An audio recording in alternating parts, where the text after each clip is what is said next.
Nice. Oh, yeah. So, give me a couple of what you'd like me to talk about today. A couple topics, please. Facing fear.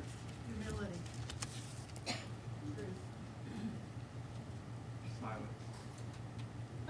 Silence. Christ consciousness. The human journey.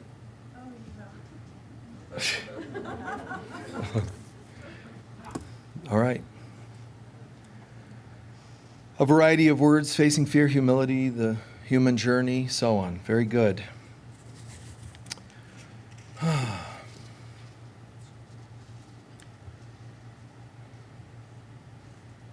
It's an interesting thing when we tune into life, we tune into our world, when we look at our life and our experience, the human journey. It's an interesting thing because there is but God, and yet humanity, mankind, dreams up that there's things other than God, which then puts us in a precarious position because consciousness creates. And if consciousness creates, which it does, I mean, quantum physics is finally catching on and proving that. We don't need other people to confirm what we're saying, any of us. We know what's true, so we don't need that. But, people say to me, oh my God, the Great Pyramid, the Hall of Records, when will it be opened? Why? How do you know they haven't already accessed it and they don't want to tell you anything? Are you waiting around for Mother Mary's messages to the children of Fatima? They decided not to bring that out for many, many years. And it was Mother Mary telling the Catholic Church to bring it out. And they went, no, we decided differently. How do you do that? That's bizarre. But it happens on this planet. People's fears, their apprehensions, this whole thing of stretching time out and making everything take longer than it needs to take. Keeping everything simple, keeping everything clear and clean is what we really need to think about doing. Relationships included, partnerships, every kind. What's the condition of this situation? And then we change what we can, accept what we can't, and move on, whichever you chose. So this human journey, we have this concept. We dream up these bizarre things, problems that aren't problems. We dream up issues with each other, but that's in our consciousness. So in this world, we're seeing reflections of our consciousness, of our mind, of our beliefs in our heart and soul. What we just heard in the sacred reading this morning, it's an inside job, right? It's an inside job. And humanity keeps waiting for someone to fix things, whether it's economics or politics or whatever. And then, strangely, they're surprised when it doesn't work. But why the surprise? Stop going to outer things to fix inner things, and you won't have that problem. But the human race still lives in total fear, even when we don't realize it. We're afraid of ourselves. We're afraid of each other, which is why they pull back and start fighting with each other and so on. But we're also afraid of God, and people don't even want to believe that or acknowledge that. So this is all changing very radically in the time and the life that we see. And this thing called a human journey, it's a journey without distance to a place we never left. We are part of God. That can never change. So then what's changing when we read a book and have a meditation or have a new election or have this, all the stuff of planet Earth, whether it's the seemingly spiritual things or the seemingly very human things? What's really happening? It's just us buffering, putting distance between ourselves and our total awakening. The good news is we never really fell asleep. We just believe we did. There isn't really an awakening that's going to come eventually. It's every day, every second, here and now when you make the decision. Wait, right now, I think I'm acting insane. How do I know? Because I'm not feeling love and peace and joy. So I must not be thinking in alignment with God. Now, how many people walk around with that level of consciousness? We need to. We will, the easy way or the hard way, get to that place. But the easy way would be just see the benefits of it. This is kind of cool. I'm driving down the street and I just had a memory of something from the past and I'm feeling kind of anxious. Wait, is that God? Well, it might be. What, do you feel peaceful right now? Well, no, then it isn't God. Yeah, but shh. The yeah, but is also not God. Well, but wait, shh. I'm not saying stifle and smother your feelings. Let them out if you want, but get back to God. And it's just a decision we make. Back to peace, back to happiness, back to joy. Why would we want there to be time before that happens? It doesn't make any sense. And it's because there's a part of us called the ego that sabotages our return to awakening. Why would the ego sabotage our remembrance? Actually, there's a fairly simple reason for it. Because if you go back in time far enough to the point where you go past the moment where the Big Bang took place, that's the moment the ego was created. If you go back in time 1 second before that, the ego doesn't exist, and God is. So the ego knows if you go on a search and you find the center within your being, which is a portal back to God, you're going to find God, and that can't be allowed. So it makes us worry and overthink everything. Anything but peace. Let's try peace. No, but what about, oh, and I have to be at work, I'm going to be late, I'm going to get fired. I probably can't afford to be fired. Oh my God, and then this is going to happen. Then I'm going to be the failure my mother said I was going to be. And then I don't have children either. Why, you can have children, you're always working, and you're always, what just happened? All I said was, let's try and have a moment of peace. Wow, wow. So if you have that manic of a mind, then just own it and say, wow, look what just happened, man. That was kind of weird. I just had the strangest dream that all this was like crazy. Okay, so go ahead, a Buddhist technique. Go ahead, scribble it. No, I should have had Kim. My mother says I'm a fat. Get it all written, write it all out. Are you done yet? Yes. No, wait, there's one more. Okay, get it out. When you can't sleep at night sometimes, just get up and own that you're not sleeping. Write it all the thoughts and worries, write them all out. You done? Yes. Believe it or not, it's a great technique because you've expressed. Now, I'm not one to try to push the idea that you should express everything you're ever thinking and feeling. Certainly not in an inappropriate way. I'm not one who does the enabling of venting on people. No. There's no sense in doing that unnecessarily. So instead, how can I find peace? I'm getting all this written out so that my mind can be clear again. Do what you need to do to find peace. Peace that surpasses understanding. What humans do, because they're controlled by the ego, what humans do is, I really want to find peace. And I think I'll have that as soon as I find the perfect soulmate. As soon as what? What are you waiting for? Well, I'm waiting for the report to come back from the doctor's office. Well, I'm waiting to see, this and all these things of this world, which can't bring you peace.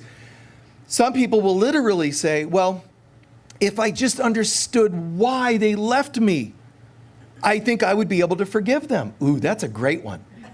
That's a great one. Because all the more reason now, you'll never understand. Because the universe is going to say, no. It's peace that surpasses understanding.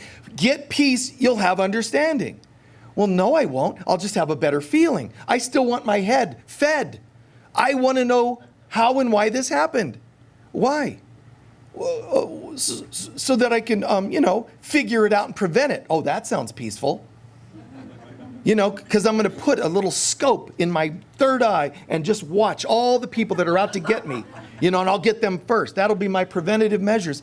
It's not peace. To try to prevent people from hurting you is not actually peaceful. It actually says this is likely going to happen, and the only way I can feel any peace is to prevent it. I will prevent it. Really? Tell me, where were you on January 5th, 40, 80, whatever? Do you remember? No, you don't remember anything. We can't find our car keys, and we think we can control the world. It doesn't really make sense. I am not my own best leader, guide, teacher. We open up to the Divine Mother. You know, it's a beautiful thing. And some people, oh no, I don't believe in that because you're talking about God out there. That's a metaphor. Her presence is here, but we've blocked her out. So it's a metaphor to say we call upon and let it descend into our being. We use that as pictures for the human mind. But in reality, the God we pray to is actually here inside. But I like to use sometimes the metaphor, the analogy of it as though it's somewhere else so that you don't think this is as good as it gets. You know, because if you tell people, well, you are God, oh, we're in trouble. We're in deep trouble. Because if this is as good as, oh my God, you know, I can't even stop from aging. And I'm supposed to control the whole universe, you know. So it's better to imagine a being, a consciousness that has the power to correct things. But God doesn't correct things in the way we think we want them corrected. Facing fear was one of the comments. Facing fears it's kind of like saying, name what it is that's bothering you. Name a past life memory. Name any issues along the way of life. Go ahead and name them. But name them with the goal to let them go, not to start filing them and sorting them out for yourself. I'm going to file you away for future use. Because I'm going to remember you. 5 lifetimes from now, I'm still not going to trust you. That's what the human brain does. So instead, peace. It's all I really want. And it sounds like I'm saying you want a feeling called peace. What you really want is God. The feeling, the memory, the experience of being in God again. We say we want peace, we want love, but that's sort of an effect of being in the presence of God. What we really want, what we really long for is God. Name anything you think you want. I want a soulmate. You really want a God. You really want God. And because you think it's going to come through a soulmate, all the more reason you're dangerous. Because whoever it is you assign to playing the role of what you really want, which is God, and it ends up being a person, you're going to end up taking it out on them when they can't fulfill that. Every drink and drug and cigarette and food we've ever ingested or taken on was some sort of compensatory thing. I'm either wanting God and I thought it would give me God, or I'm not feeling God and that upsets me, so I'm drugging myself because I'm upset. But it's always about God. Everything is, how could it not be? It's the only thing that is the real power, and it's the thing that we've disconnected from. Everything else is, I just want my hair back. No, you don't. You want the presence of God. No, I really do want my hair back. You think you do. You just think you do. I want fame. You know, it's not. It's fleeting. If only I had. So it gets to be a very interesting thing, this journey that we're on. Because the human self can write books, and we have, obviously, on this planet, plenty of books about the human journey. But really, what is it for? What's the point of it all? We're going a journey without distance to a place we never left. The more we can start living as though we're back at the end of the journey, which is also the beginning of the journey, that it was just a weird, bad dream, the more we can own the truth, the more we can start feeling peace again right now. But the whole world is programmed differently than that. The whole world supports the idea, if only you had this thing, you'll be happier. If only somebody would come back to you. If only you understood why they left in the first place. These are false versions of peace and love and wholeness. If I only had that information. See, if somebody's upset and they call me and they say, I want a private session, I'm afraid because I've had some medical tests, they're coming back tomorrow, so I really would like your help. What you want me to do is jump ahead in the queue and give you good news before your doctor calls you to give you bad news or good news, right? So you're asking me to jump ahead in the queue. You're really looking for peace. Now I'm going to say, well, and they'll say, Michael, just tell me, because I know, you do this and you're pretty dang accurate about these things. So tell me that there's nothing wrong with me. The fact that you're asking, that's something wrong with you right now. But, but what I would say is, no. Let's imagine, what if there is something wrong. What is that bringing up? You see? What is that bringing up? If we can heal the fear that you're feeling that it could go badly, it can't go badly. Work on the fear of it. Telling you, hey, guess what? I know that, doctor. I'm going to call him and get your answer for you. You're being given answers that sort of placates the ego. And it's not really going to be it's not really going to be brought to a place of peace. It'll have something else to complain about. Wow, that disease, it's not there. Oh, thank God. Oh, wait, now my elbow hurts. I wonder what that is. It's going to be something else. The human ego, and I'm not talking about in the world of psychology, we think of the word personality as being synonymous with ego. That's not what we mean. Even though most personality is coming from the ego in this context, when I'm using this, is meaning the part of us that sabotages our awakening, our return home. So at the end of the day, another comment that was made, requested, humility. It really comes back to that. It really comes back to humility. You know, we can get on the spiritual path and we can be great teachers, we can be great authors, best-selling authors, the Pope, the Dalai Lama, I don't care what title you give it. Everybody's in this together. And we come to a place of waking up together. You see? In reality, we think of it as, like religions often think of it as, they're somehow special.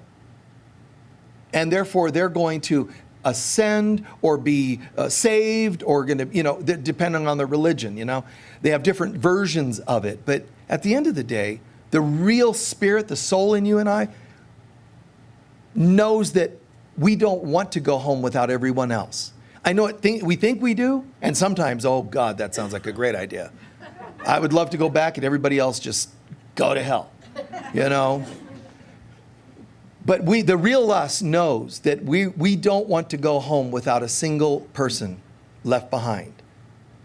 Because you can't. God is one. So you can't go except for them. The absolute love in us really wants everyone to go home together. It's kind of funny because there's times when I'm praying and we talk about concepts of forgiveness, which is a very misunderstood concept. And another word, surrender. Michael, what's the difference between forgiveness and surrender? Well, forgiveness is a spiritual concept. And let me say right ahead of time here, forgiveness, the feeling of forgiveness is the second highest feeling you can have on this planet. You might think, well, what isn't happiness more, or is it less than forgiveness? Forgiveness is the second best feeling you can have when you have forgiven someone or something. So what's the first most? The bliss you lost when you didn't forgive. So bliss is the high. I know it's love, which is the same. Bliss and love, they are the highest feeling. But when you're in a state of bliss, you don't even have to think about whether you love or don't love. We have a sink in the back. You can drop your phone in anytime. I understand.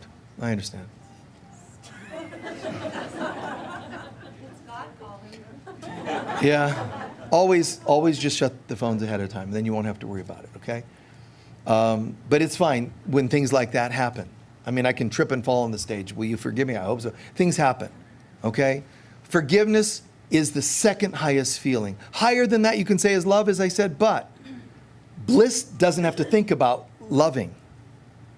It's just sits there in a state of bliss. We think of another word besides bliss, it's called love, and that is the mother aspect of God. God is one. It's not like there's a mother and a father, two entities. They're the same. But once upon a time, we only knew the bliss of God.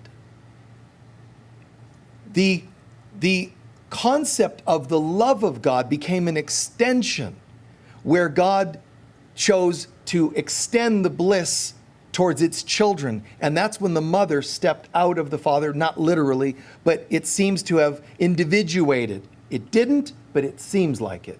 So all of a sudden, that which is became that which does. And the mother became the active principle of God. There she is. Wow. I am that I am. And the bliss says to the love, look, we have children. Wow, this is amazing. Look at us. There's this divine family, we'll call it. But look, honey, look, the children are going to sleep. Why? They have free will. They're going to sleep. And they're wondering what life would be like without us. What do you think we should do? And she said, I'll go with them. You'll go where with them? I'll go into the illusion. I'll go into their dreams. And I will be the voice of sanity in their dreams. I'll be the voice of what? Love. Because that's what she does. So I'll be the voice of love. So we have this idea. There's something called surrender. Is surrender the same as forgiveness? Not really. Forgiveness is rooted in spirituality. Surrender might be, you might have a spiritual moment of surrender, but surrender can also be what an animal does when a predator animal captures it. It surrenders, it gives up. That doesn't sound really bright. Forgiveness is empowering. Surrender might be, but it might be disempowering. I give up. I can't argue with my husband or wife anymore. I can't argue with them anymore. I give up. I'm just going to do what the government wants me to do or whatever. That's not the best form of surrender, obviously. So those two words are a bit different in a sense. And we hear this phrase, the Lord giveth and the Lord taketh away. The Lord does not taketh anything. God can only give, actually. So God gives and gives and gives and gives. Then what's it mean by the Lord taketh away? Well, that's just blaming an unseen force. That's all it is. Who taketh away? What happens is when I have attachments, I'm already sending a signal out because there's a divine in me that wants to awaken and go home. The divine in me says, this divine being, I'm starting to form attachments, which are fear-based. I don't want to keep fears forever. What do I need to do? We need to do something about the attachments. What do you suggest, self? Well, you can surrender them or they can be taken. So it's really the Lord giveth and I cause taking aways in my life. As soon as I start clinching, grabbing, clinging, I'm already sending out a frequency that says this has to be taken. Now, the ego enjoys this little dialogue, this little process, because when something seems taken away, you're going to be devastated. Then you're going to doubt the existence of God and love.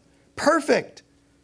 So I'm going to use your insanity against you. Insanity meaning you start to cling to things as though they're important when they're not. So I'm going to take advantage of this opportunity when I'm going to help you get it taken away, and then I'm going to help you blame everybody for it.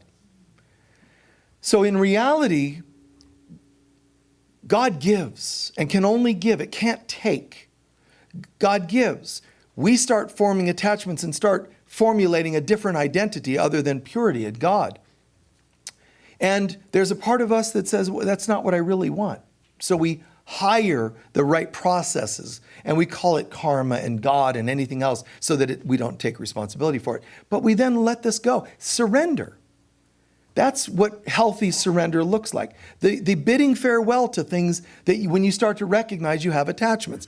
Now, again, they can be taken from you or you can surrender them. And in this journey of life, we think, we're manufacturing this constant. The economy's up, the economy's down. This thing is up, this thing is down. These cycles of life. The tide comes in, the tide comes out. If you practice healthy surrender, some of these other issues wouldn't be there. What are you going to take? What do you mean? The ego. I'm going to take something from you. Really? What? Because real surrender creates this process where it's almost like the tide comes in. Well, when the tide goes out, I don't lose anything. It just washes me clean of what I no longer needed. It's different. Every day, every human being has thousands and thousands of losses and they don't even realize it. They're called dead skin cells. How many of you would prefer sitting in a chair at home worrying about how many you lost today? I know it's gone into tens of thousands. Oh my, I shouldn't shower anymore. because then I'm going to lose more of them. You see, it doesn't make any sense. I'm going to bandage up like a mummy so all my cells stay right here. It won't be a healthy outcome. And I'm using the metaphor, but I'm not thinking this is too far from truth. You keep marrying dead skin cells. You have children or parents that are like dead skin cells. They need to go. They're done. They're not a part of you anymore. You keep the name of people from the past. They're just dead skin cells. And yet you're still confused about how to file taxes because their name is still your name and your name, and they owe debts, and now the IRS is coming to you for their debts because you have the same name. Oh my God, take a shower. Take a shower. Wash them away. Let the universe have it rather than the universe having to take it from you. Why is it even remotely theorized to be a sane decision to cling to anything? Easily said, mind you. I could say in my life, I've had a fairly easy time when things are done. I can let them go pretty well. And I could handle, when I got a divorce 48,000 years ago, whatever, when I didn't have a problem with, you have the car. I didn't have a problem with, you can have this and take everything. I don't care. I'm not telling you should do that. Most of you should divide things 50-50 fairly and all that. So I'm not telling you to do this, but I chose, it doesn't matter, I'm good, let it all go. And I was okay sleeping on a couch in my office. That was different, but okay. That became my life for a while. I don't know how long, it was a year, maybe 2 years, something. But I did that for a while. And that part I didn't have a problem with. But probably the most triggering thing was losing happiness. See, some of us can say, I don't have a problem, that I lost, this thing out here. When you start losing things inside, it's a little different. It's a little harder. But you still can't really lose anything. In other words, any attachments I had didn't manifest as physical things because I knew better. But they snuck under the radar, and what I did feel a hit with is losing feeling of happiness. Does that make sense? Because there's an attachment. You're married, you want it to last for, and you got kids and you don't want hurt feelings there. All the attachments. What I needed to do, you do, everybody, we have to get to this place of, I don't know, God. I'm just giving it all to you. Not, I'll give you the divorce decree, but not the kids. Everything. I don't know. I'm just putting it all on the altar and surrendering. Because you're not really being asked to surrender anything. And certainly not anything of value. Well, what do you mean? My kids are valuable. I didn't say that. You're not surrendering. You let go of the attachment. That's all. You can still have children. You can still have marriage. You can still have a friendship in an old former marriage. But are you attached to people being a certain way? And we forget this. We forget that underneath all this attachment stuff, there's people that have hurt you. You're attached to that. The hurt sometimes becomes a very convenient identity. False identity, but identity. But we're also hurt and attached to things they didn't do for us that we wanted them to do. We have to forgive everything. So there's a saying, you're likely familiar with it, but think of this: do unto others as you would have them do unto you. And as soon as you hear that, you think, oh, the golden rule, try to be nice to others because you want them to be nice to you. No, wait. Apply this. Apply forgiveness. Forgive others as you would have them forgive you. But it also means forgive others and you're one of them. Do unto others as you would have them do unto you. Forgive others and forgive you. To the worst thing they've ever done, forgive. The worst thing you've ever done to yourself or others, forgive. And forgive for what they didn't do. I'm not mad about anything anybody's ever done. It's what they didn't do that bothers me. It's still there. You still have an attachment to what they did and didn't do. Free at last, free at last. Thank God Almighty, free at last. Free, just let it wash off. You are not bad for having, for finding some of these. You're not bad, you're not wrong. You're in this journey on this planet. There's a point where people wake up, and then all the strange former attachments, like everybody watching this program is likely a nicer person than you were 10 years ago. And hopefully less addicted than you were 30 years ago. And some of you are only 30, so this doesn't make sense. But however far back, however far back you would look at it or trace it, see, it's the same thing. It's the same concept. Like, wow, I really am getting better at this. Give yourself credit. Surrender I'm not good enough. I'm working at it. I can't believe I failed today. I slipped again today. Look at how different you are. Now, if you're not different, I would probably change what I'm doing.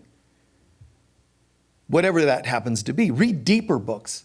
Practice, meditation at a deeper level. Do something. Change up what you're doing. But likely, the majority of anybody watching a program like this or being part of this, there's progress. But how many of us can say, and I take a moment to give thanks for the changes? Several of you would say yes, and some would say no, but don't underestimate the value of that. Own it. Let the shower wash away what's no longer necessary, and let your skin absorb the nutrients of the water and so on. Absorb the nutrients of what you gained from those experiences. I am a better person. Some people say to me, Michael, God, my biggest frustration in life, I'm 40. I can't believe I've waited this long to get on the spiritual path. I'm like, oh, really? You're like 40. You might as well just get a rocking chair and knitting needles now and give up. Wow, you're 40. It's too late for you. You could be 98 and it doesn't matter. You get it when you get it. But I get what they're saying. And what I say to them is, I wish I would have woken up sooner. I'm 80 now and I waited this long to wake up. I say, you know what? If you'd have woken up 10 years ago, it wouldn't have been enough. 10 years before that, it would. How do I know? Because I woke up and got all spirituality by the time I was 20. I was teaching my first workshop at 20. And there's days when I go, you idiot. You should have started sooner. I do. You dummy. What were you thinking? High school. There's a part of me. And I'm depicting it in that gross, crude kind of way. Yes, there's a part of me that thinks, God, just sooner. See through it and go, you know what? Go away. Time's an illusion. You have nothing to say. Yeah, but you could have, should have, really. That'll never stop while you're in a body. See it for what it is and retire it. Surrender. Hold on. I'm going to get in the shower and say goodbye to you. Just let it wash off. Let it wash away. Yeah, but I don't know for sure that it's washing. You can't see the cells falling off, and that's a law. Just trust. When you say goodbye to these things, some amount is washing away. And now that I saw that many years ago and saw that and told people, it doesn't come up to my mind anymore because I saw through it. It's ridiculous. Might I think it? I could sit down right now and start concentrating that I should have done it sooner. I could make that a thought, but I see through it. It just doesn't have any credence anymore. So surrendering is a beautiful process. And if the word forgiveness seems too much, just use the word surrender for a while instead. See surrender as a forgiveness light, Forgiveness, I can't forgive that person what they did. No, but how about surrendering the power they once had? Well, I'll do that. See what you're doing? Sneaking it in a bit under the radar. So how do I know what I should hold on to, what I shouldn't hold on to? How do I know these things? And we'll talk maybe in the near future about guidance, because some people have asked about guidance lately, getting clear guidance. But, the idea just to say,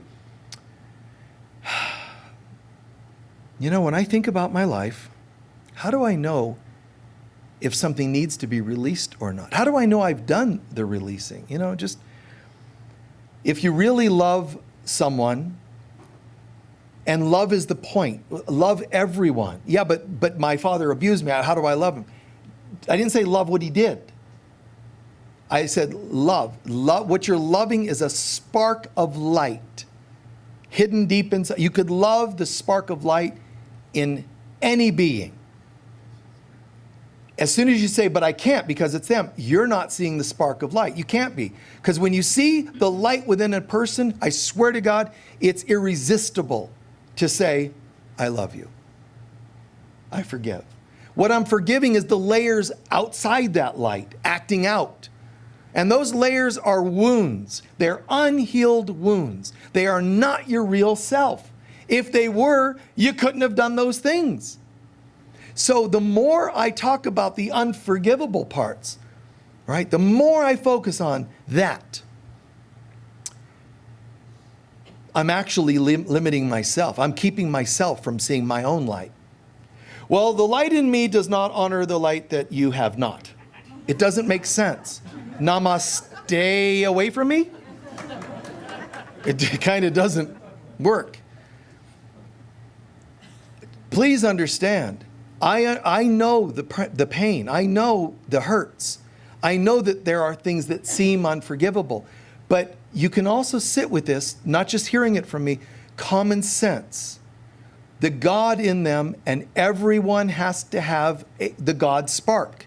You can't have life without God because God is the source of life. I get that. But the common sense that it could not have been God that did some of the things people have done on this planet, right? If it wasn't God, what was it? Well, it was their evil, okay, if you want to call it that, and or their ego. And what's that? An accumulation of their doubts, fears, and their wounds. You know what you should do with all wounded people is hate them and fear them and run from them. That'll help. I don't think so. Pretty sure that's not how this works.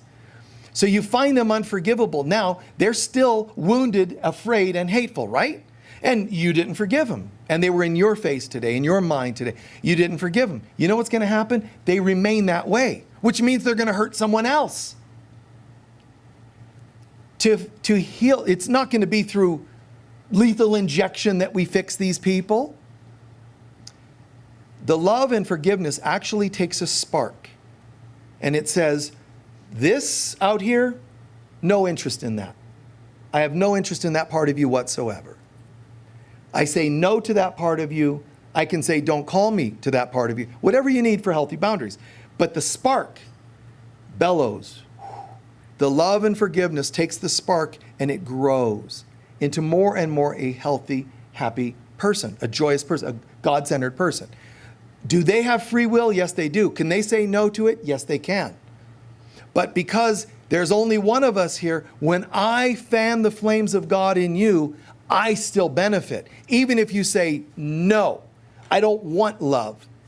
The fact that I found, bellowed more light in that spark in you, I got warmth from you and you don't even know it. How do I know? Because I feel better later on that day. God, that's amazing. So-and-so called and I used to get so, and I just feel peace. I know people that generally seem nice and peaceful, but still get triggered and reactive when their raw nerves are hit. That's what happens. So don't just talk about how wonderfully spiritual you are. Watch for those moments where you're being tested. Because those are the key points. Not, it's a great day and I'm doing well and therefore I'm being a nice person. I'm glad. That's good karma and I'm glad it happened for you. That's not the big test. The big test is when things aren't going so well. Can you communicate? Can you talk? Can you shine? Can you share with, and trust and bounce back? That's the real stuff of life. When we go to the other side, that's what we're asked about. How'd you do with that? Well, obviously I did really well. Here I am with you, Archangel Michael in heaven, and we left them in hell. I'm good. This is really good. That's not a good report. They just say, well, okay, you left them in the, third rung of hell, some part of earth or whatever. We just know exactly where to send you to reincarnate. We've got them on the radar and they're coming your way. You're bye, trapdoor, poof, and yeah, but wait. Then we come in with hesitation. I didn't want to be born. Your root chakra's unplugged and you wonder why everybody's rude to you. People are not as mean to you when you show up. We think, you know what? Earth is such a dense, intense place. It's weird. Look at the people, all the vibrations, so dense and intense. You know what I'll do? I'll just go in part way. See, and that's logical, actually. If water is too hot and I can either jump in or put just a toe in, go with a toe. It's not as hot, right? Or if it's cold. One toe is better than the whole body jumping into freezing water. That's logical. Don't come into the earth all the way. Stay part way out. That's logical, but it doesn't work and it's not rational. Because as soon as predators see someone who's only partially there, like, wow, that's great. That's what predators do. The predator lions don't go, there's a gazelle that looks like it could, stab me with its horns or whatever kind of animal it's, there's some danger. I think I'll go after the strongest elephant by myself. That's not what they do. They look for weak. The innocent weak, the sickly weak, and whether you're innocent or sickly or both. That's why predators would go after you. I'm not blaming you. I'm saying you can say, I get it. That makes sense for me in my life. I need to show up more. I need to surrender all the fears, forgive all the things of the past, and I need to show up more. There are things we can do supplementally to get more grounded and show up more, but we have to show up more. So concepts like the human journey, as one of them was, facing our fears. Man, to face our fears, you can't run from them. It's not healthy. You don't want to freeze or fight, flight, freeze syndromes. You don't want to do those. You have to show up. But that sounds really challenging because that means I got to show up and be in front of my worst fears. I don't suggest you do that alone. I would suggest that you do that with God. That's why I use the phrase, God, be with me. Be with me while I go into this divorce court. Not you show them a thing or two, Lord. What would you have me do? What would you have me say and not say? Be with me. Guide me. And you're anchoring light into a beautiful place. I know that there are hardships that inexplicable, on this planet. I get that. But wherever we are, there's no way, it's impossible for us to be anywhere in any circumstance that we cannot emerge from. It's impossible because God is the only real power. So when it seems like disease and death and divorces and have power and they hurt us, they're only having power that we seem to have given them. What do we do about it? Well, of course, stop feeding the power there. Well, I can't because I have anxiety around the whole thing and I can't think clearly. Keep praying. Peace, peace. Simple words like that. Human beings don't mind hearing. Did you know scientifically that when you're anxious, if you do a few centering breaths, you can calm down and you might get clearer insights on how to handle a danger? Have you ever heard that? Well, if you can believe that biologically centering breaths can calm you and make you feel not only more relaxed, but more powerful in a situation, why can't you believe that God could do that? If inflating your lungs a couple of times can alter your brain chemistry into a health, why can't God? So don't just go, look at me, I'm starting to relax more. My brain patterns are changing. Okay, I'm stronger. If you're going to do that, why not God with each breath? God be with me. Peace, Michael, peace. Be still and know the I am presence of God. I mean, bring God into what you use as human processes. Just breathing does help. But empowered breathing will help exponentially. Don't just breathe. Breathe God. Breathe in this beautiful presence that is the answer for everything. And then we realize, my God, look at this. Things that used to have power. Remember, if you had a challenging childhood and you came out of it, even halfway came out of that and it had a decent life, right? Picture that. You emerged from that. Whatever challenge you're having today, don't you think the same thing could happen 10 years from now? That you're going to be beyond it and go, wow, that is so weird. The spiritual path brings us quite often to a place of saying not only, okay, I'm going to go ahead and get through this divorce, When you really have spiritual consciousness, more often you say, I should have done this sooner. Not should have as in shaming yourself, but you start to realize, oh my God, I didn't have to do that for 10 years. And you cut it down to 5 next time. And when you come back another lifetime, you might cut it down to 2 years, 1 year. Spirituality, if nothing else, is efficient. You know, if you grow and you learn and you heal, we don't make as many of the same mistakes, right? I mean, can we agree to that as an affirmation? Yes, I don't want to repeat the same mistakes. And you're right to say that because it doesn't make sense to keep repeating the same mistakes. Awakening, awakening. And the more love, the greater the quotient of love within my being, forgiveness in my behaviors, the less I have dramas. In this world, there's no shortage of the offerings of dramas, but it is our destiny to come back to the peace of God because we are the peace of God.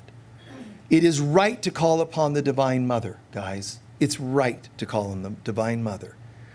Of ourselves, we are nothing. Not because we're sinful worms like in some religions. When I say of ourselves we're nothing, all I'm saying is disconnected from God, we're worthless, we're disconnected, we're not empowered. We're in a state of fear, shame, guilt. And none of that's real, therefore you're nothing. You're no thing. Plugging into God, it reconnects us with all that really is. And think of the difference this brings to the world. When someone plugs in and offers into the room something other than more drama and garbage. Making sense? Yeah. I had this happen where the other day there was something that, you know, as you guys know, Judy has these estate sales that she does every few weeks.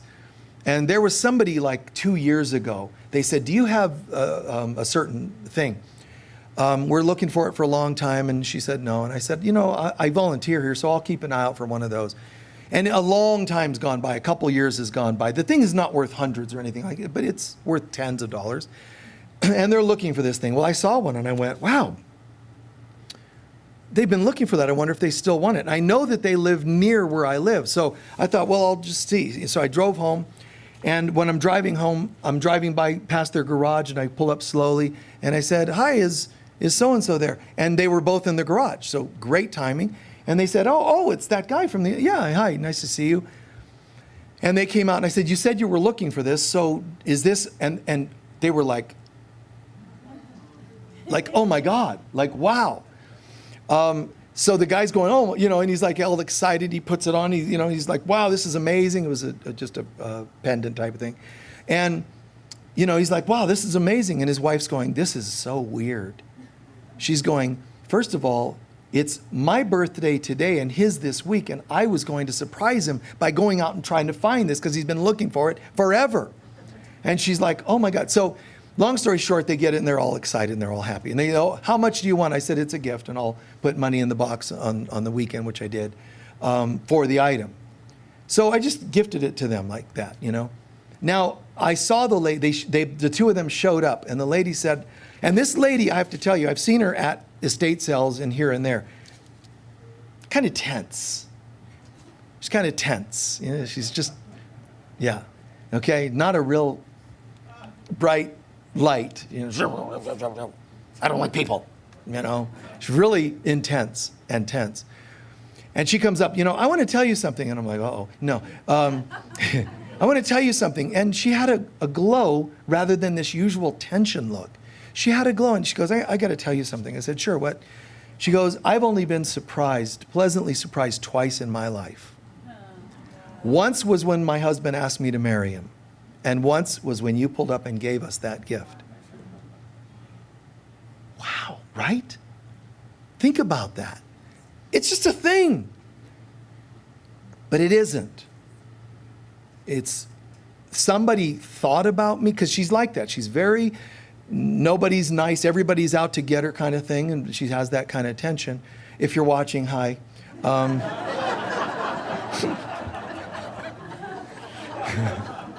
She just lost her trust in me. No, but seriously. So think about this. A person who says, and she said, and I'm telling you the truth, twice in my life. She's not like saying, oh, it's an exaggeration. No. Twice, and you could be one of those times, any of us, that somebody didn't trust before, right? Somebody always takes. Well, why would any of us need to take anything from anyone if we're in God mind? It's only when we're in fear, lack, our brokenness patterns, that sort of thing enters our minds. But as we heal, that's just not there. Now, people might still question, now, why are you doing this? Because they're not used to people being kind. Does that mean we shouldn't be kind? I don't think so. I think we should. Be kind anyway. A great quote, right? Mother Teresa, I think, be kind anyway. People will doubt your intentions. Be nice anyway. People might not be nice back. Be nice anyway. They may not smile back. Smile anyway. It's a beautiful way to say this is how we can live. And I know it's hard to pull that off every second of every day. But are we even moving in that direction? Being the presence of God. It's not a theory. It's an inevitability. This is who we are. This isn't like, well, I wonder, I hope that works out. This is who we are. It's going to happen. But how soon can it happen? And the world is pulling all this drama to polarize people. And each side thinks that they're right. You can't be one-sided and be right. Not in capital R, right. Right consciousness is right here in the center. I don't want to be lowercase r right. I want to be happy. And there's something that happens right in here where I get what you're saying.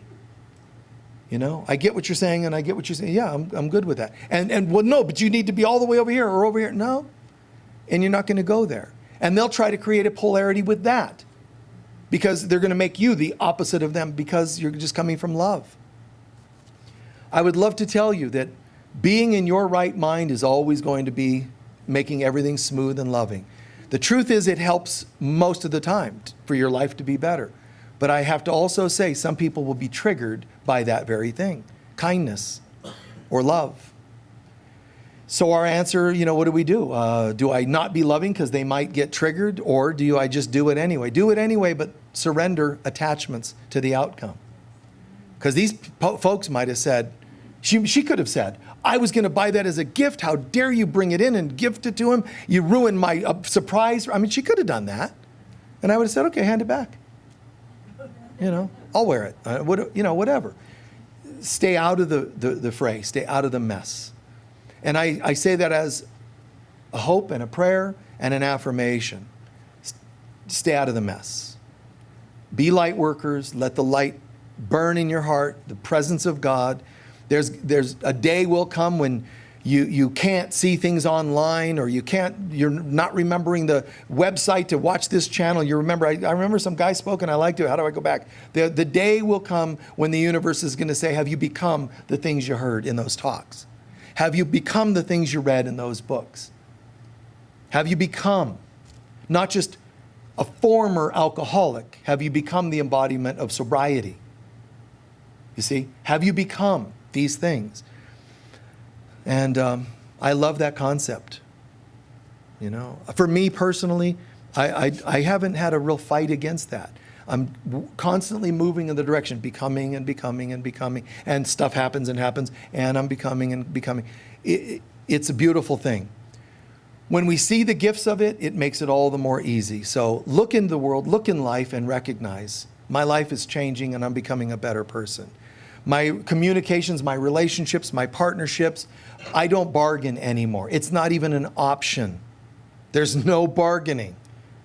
Here's what I'm about. What are you about? Do those two things resonate? And can we work through the parts that don't? Great. Let's have a holy relationship. They don't work. Let's stay separate and independent and work on ourselves. I mean, it's fine. You don't need anyone and anything, meaning there's no have-tos. Some people have said to me, Michael, God's telling me I have to stay in this relationship. Really? Do you have any transcriptions of that? I'd love to hear the audio tape of that. God saying, stay or die. I just don't think it's going to happen. I don't think you can produce that. God would never tell anybody, you must, you have to. Because the Lord only gives and gives and gives. Okay? we have to shift it from I have to I get to. What? Oh, okay, I'll do that. I get to stay in this terrible relationship. See, you don't get it. You're saying you're saying the words, but you don't get it. You get to. If it doesn't feel right, then don't. There's no failure involved. Be at peace. Peace first in all things. How can I be at peace right now? How can I bring the most peace? Walking that, walking the talk. And in closing, there's a beautiful part in A Course in Miracles. I'm just paraphrasing slightly, but it all really comes down to how can I be truly helpful? Right? Human beings that are broken are going to act out. Human beings that are on the spiritual path but still have wounds are still going to be not acting out as much. They're not going to be the victimizers, but they're going to be the victims more often because the wounds are not healed yet. So they're going to be more codependent because they're starting to heal, but they're getting afraid. So they start clinging to whatever it is. Their authors, their spiritual teachers, their partners, their children. They cling more. You don't become healthy just because you read your first book. You actually start exposing raw nerves. So you don't act out as much, but now you're afraid and you start grabbing. And the third stage is grabbing what? What could I possibly need? I'm at the third stage of spirituality. I am. And I'm not talking about an arrogant I am. I mean, it's like, I get it. All that I could possibly think that I would want or need, or whatever, it feels right here. And relationships become places where you share that with others. In closing, there's a quick story, because I come up with these things, spontaneously, as you see. And I was at this conference, and I'm standing, and I'm doing this talk, and I'm sort of talking about how we become afraid because we live in darkness when, in fact, we are the light of God. And so, as I'm doing a talk, I signaled to somebody, give me a tablecloth, because it's a conference, so they have tablecloths, and it's at a hotel. So do me a favor, get me a tablecloth. And so they go and get one, and then I call some speakers up to help me.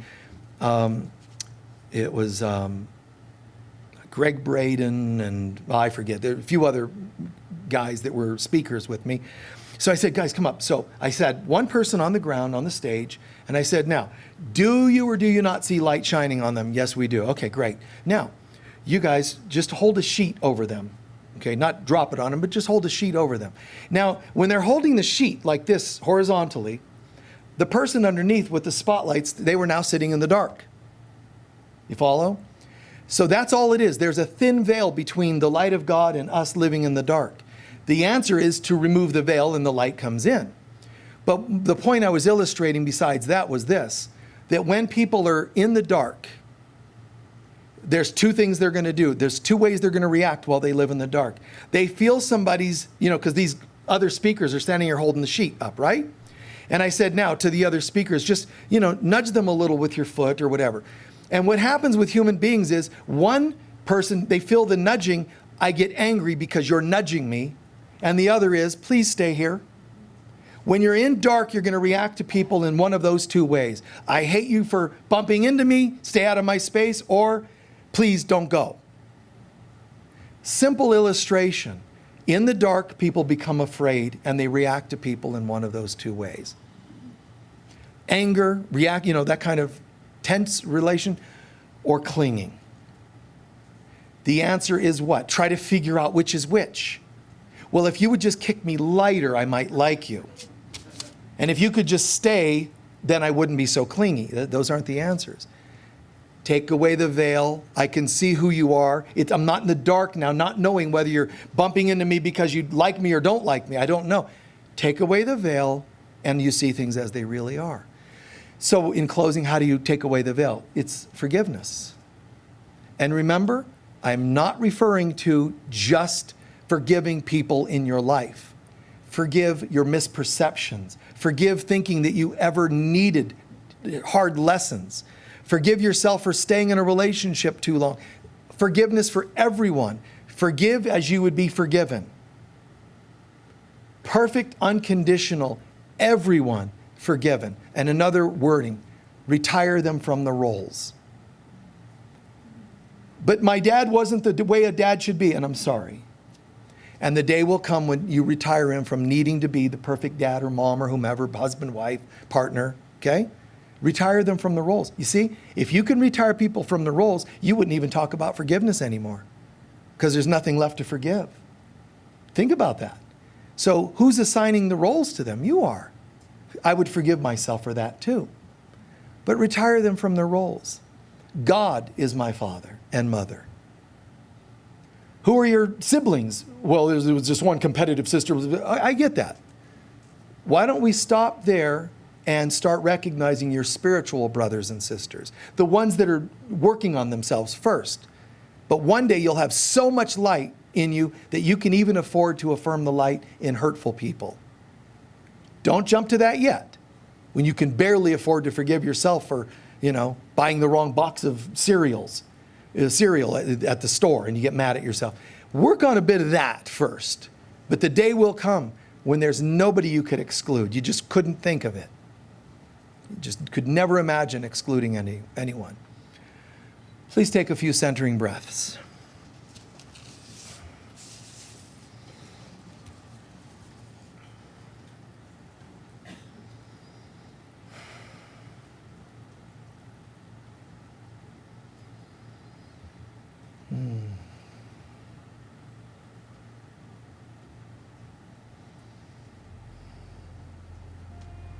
Set aside all the stuff of life. It's so easy to come back to tensions and stuff of the world. Even the most well-meaning, seemingly spiritual people, when they get hooked by the ego, it's, wow, seems so hard to bounce back. And yet we say, no, I can, I will, but we don't. And in those moments, it's because I forgot. Oops. If there's days that you don't want to forgive yourself or others, just own it. I'm not in the mood to love and forgive today. Just own it. Give that to God as well. Say, check back with me tomorrow. But ask for the love and support to wake up again. The sooner the better. In this moment, beloved Divine Mother, Holy Spirit of God, you know our triggers better than we do. You know our memories, our feelings of every kind. You know our hurts.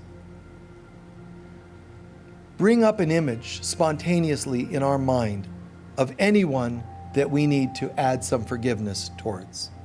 And everybody allow that to happen for a moment.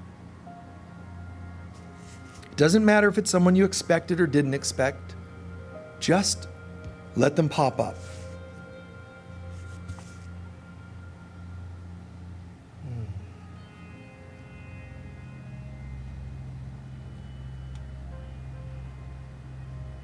As they are there, repeat quietly in your mind, I am as God created me. Just repeat that clearly in your mind.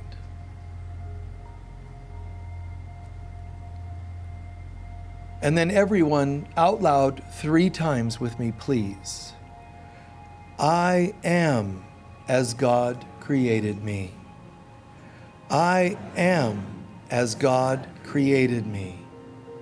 I am as God created me. Hold that thought. It's the truth. I am.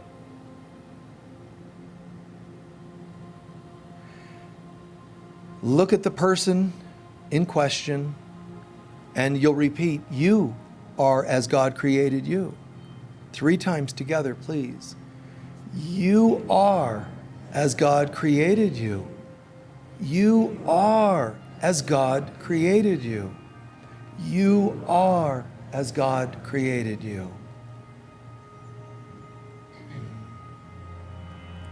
And just visualize. Forget the personality. Forget the history. Just picture a light in the center of their being. Suddenly sparks. Because someone was willing to affirm the truth of who they are. It ignites, it excites, it quickens. There's conception. And that light is growing and growing and growing. And it grows more and more. You are as God created you, and it grows more. I am as God created me, and it grows more. There's a beautiful thing happening. Light is growing in me. Light is growing in you. We are as God created us. We are, absolutely. Yes, as God created us, and the light is growing and growing. And in you, that other person, the light is getting happy and excited. And the light in me is getting happy and excited. And there's a joyousness between the light in you and the light in me. There's a joyousness. They want to dance together. And the light just melds together, blends together. There's this beautiful, just star bright shining light. We are as God created us. As long as I'm outside of my intellectual memories, as long as I'm out of my judgments, this is what's always been there. When I am coming from my fears and hurts, of course, I'll attract wounding. You will do wounding. But that's not who we really are, so why waste time? Wherever that person is in this universe, I know you can hear me. I know you can feel this. It's up to you to decide when you choose to be this, but I'm choosing today on our behalf. You are as God created you. I am as God created me. We are as God created us. And nothing else matters.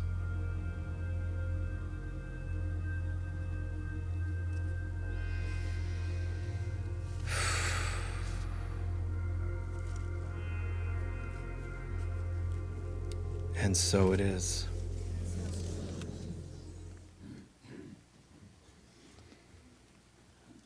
Very slowly reacclimate to the room.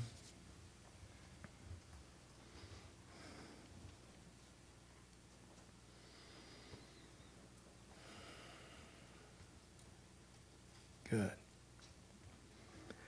How many of you were surprised at who popped up? Raise a hand. Good, several. How many of you were not surprised? It really begs the question, well, if you're not surprised, then well, why didn't we just do that sooner? No, beautiful job. Thank you. We're going to just take up our collection and do our closing prayer. Please, everyone, just be as generous as you can be. We greatly appreciate it.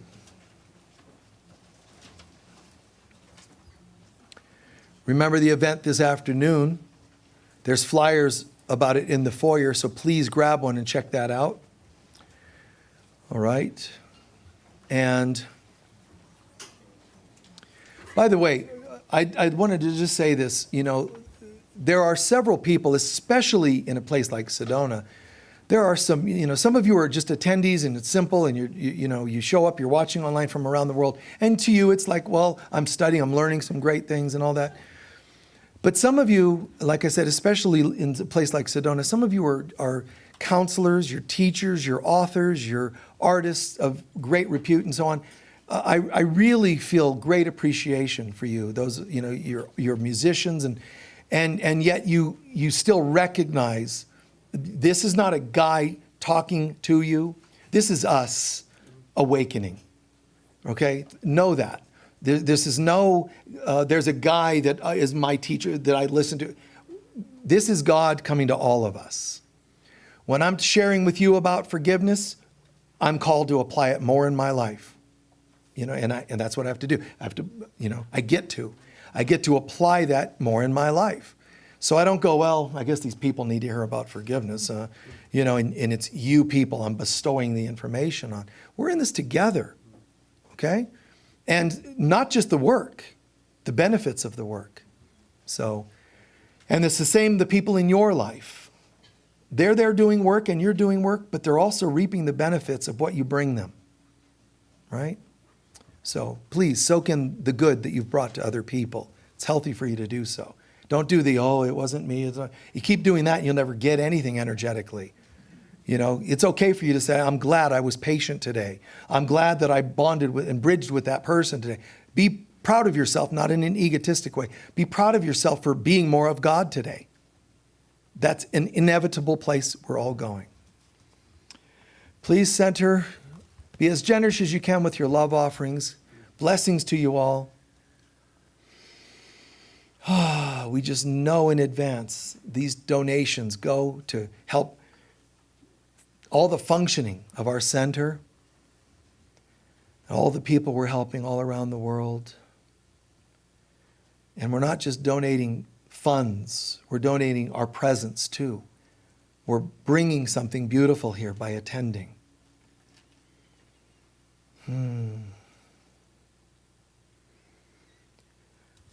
Divine love flowing through me blesses and multiplies all that I am, all that I have, all that I give, and all that I receive. And so it is. Thank you.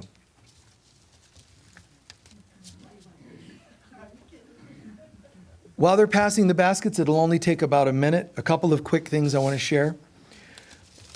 One, it's sort of a special message. Diamadina is her name. The mom said her daughter's watching her program, and she's a really unique soul. But her daughter watches the program with her mom, so hello, honey. Yeah, like the song Diamond Girl, Seals and Crofts. So thank you for watching with your mom, and thank you for being with us. And I wanted to say to you, hon, you know, you're a special young lady, you know, and you have a mission. One of the definitions of Diamadina is like a crown, like a jeweled crown. So remember that, hon, as you're growing older, you know, in your adulthood and so forth. Remember, you're wearing a crown that comes from God, and so you have a beautiful message and a beautiful mission. So you keep taking care of yourself, and you and your mom keep loving each other, okay? All right, and last couple of things.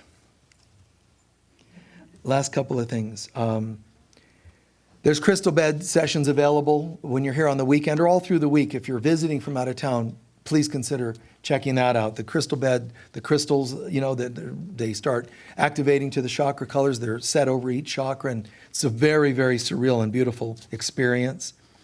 So those are available. On social media, thank you for watching. If you're watching on Facebook, remember YouTube has a playlist of all these. But you can sponsor, you can share, you know, do what you can positively, you know, to have more of these if you'd like to watch more of these. If I were in the receiving on the other side and I liked these programs, there's hundreds for free. Here's what I would do. I would get a notebook and with the colored tabs, you know, and I would watch videos and make notes all about what these talks that I've covered, say, psychological things or healing things or spiritual or ascension. I would have tabs for topics and I would get notes on all those, because more and more, which is, I've said this before, more and more we're becoming teachers. Everybody's learning to become teachers. You might be surprised that 3 years from now you're writing a book on ascension, when today this might be your first day introducing to any of this. Take notes. Take advantage of all those free videos. Take notes. They need to be yours. The day will come when there's no internet. And you'll sit there going, gee, I wish I'd have taken notes. Take notes and become the things you write. Be that teacher. The teachers that have been in this world, in my opinion, have totally, for the most part, failed humanity. They became authors. They became best-selling this and wanting, you know, more and more money. That's what a lot of teachers became. Just popular, like celebrities. And people have the audacity to compare them. Like, what do you think of so-and-so versus Buddha? What? Like, you got to be kidding me. One's real, one's not. And that's okay because they're serving somebody. I believe that. But I'm saying, and I said years and years ago, the students are going to become the teachers. And the teachers that think they're teachers will be set aside. The new wave of teachers are people that are integrating and living this more and more. That's my opinion about that. We have, let's see. And thank you for, so many of you are sending in emails supporting the new name we use, the Global Center for Christ Consciousness. I mean, it's amazing that it's been so obvious to everybody. Well, they're like, well, yeah. So that really feels like great confirmation. Wednesday, September 21st, we have Diane Rose Kelly for her Peace and Unity concert in association with United Nations International Day of Peace. So she'll be presenting and representing Sedona in that event internationally. So it'll be live streamed. What'll happen is every city that's participating will have a little segment of what's going on in their city for this ceremony and so forth. So that's pretty cool. Right, Diane? Stand and wave. Yeah. Thank you. Yeah. Yeah, really, really appreciate that. And also, you bring a beautiful light. You attend here quite often, and we appreciate that. Thank you.